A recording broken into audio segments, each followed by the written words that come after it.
Introduction: CSS Reset is a method used by web developers to counteract the default styles that browsers apply to HTML elements. It helps to level the playing field by resetting or overriding these browser defaults. Understanding CSS Reset: the main goal of a CSS reset is to reduce browser inconsistencies in things like default line heights, margins, and font sizes of headings, etc. A CSS reset does this by targeting every HTML element and setting all properties to initial or baseline values. Implementing CSS Reset: there are a few different ways to implement a CSS reset.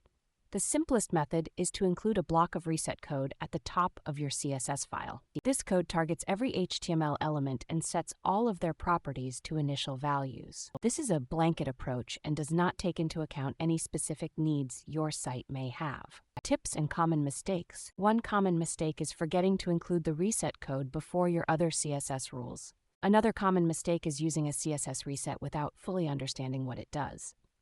A CSS reset is not always necessary. There are many modern CSS frameworks and libraries that include their own reset or normalization styles. Conclusion: a CSS reset is a powerful tool for dealing with browser inconsistencies. It should be used with care and understanding, as it can also lead to confusion and unexpected results if misused.